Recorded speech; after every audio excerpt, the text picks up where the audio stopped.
చిట్టి చిట్టి కథలు. చిట్టి చిట్టి కథలకు స్వాగతం. ఈరోజు మనం చెప్పుకోబోయే కథ నక్క కోడిపుంజు. కథ చెప్పే ముందు ఒక పొడుపు కథ చెప్తాను, విప్పండి. ఆ ఇంటికి ఈ ఇంటికి మధ్యన ఒకటే దూలం. ఏంటది? సమాధానం కథ చివర్లో చెప్తాను. ఇక కథలోకి వెళ్దామా? అనగనగా ఒక రోజున ఒక నక్క ఆకలితో మలమలా మాడిపోతూ ఎక్కడైనా ఏదైనా తిండి దొరకవచ్చునని అంతటా వెతుకుతోంది. అప్పుడు దానికొక కోడిపుంజు కనిపించింది. కాని అది ఒక చెట్టు కొమ్మ మీద కూర్చుని ఉంది. దాన్ని చూడగానే నక్కకు ఆకలి రెట్టింపైంది. ఏదో విధంగా ఆ పుంజును చంపి ఆకలిని తీర్చుకోవాలని అనుకుంది. మెల్లగా ఆ చెట్టు వద్దకు వచ్చి, మిత్రమా, ఆకాశవాణి నుండి నిన్న ఒక వార్త వినిపించింది. ఇక మీదట జంతువులన్నీ కలిసిమెలిసి స్నేహితుల్లాగా జీవించాలట. అందుచేత క్రిందకురా, మనిద్దరం స్నేహితుల్లాగా మసిలికొందాం అంది నక్క.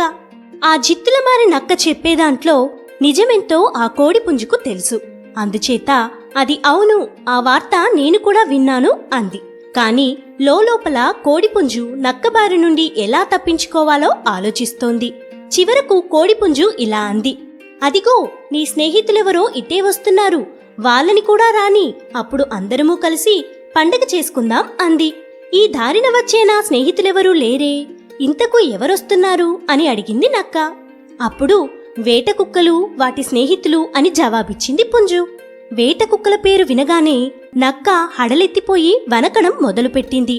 వాటి కంటపడితే నేను చావడం ఖాయం అనుకున్నది నక్క. అలా భయంతో వణికిపోతున్నావెందుకు అని అడిగింది కోడిపుంజు. అందుకు నక్క, వాళ్ళు బహుశా నిన్నటి వార్త వినలేదేమో అనుకుంటా అంటూ పరిగెత్తి పారిపోయింది. ఈ కథలోని నీతి ఏంటి? మోసాన్ని మోసంతోనే జయించాలి. మీరు చాలా చక్కగా కథ విన్నారు. మరి పొడుపు కథ సమాధానం ముక్కు.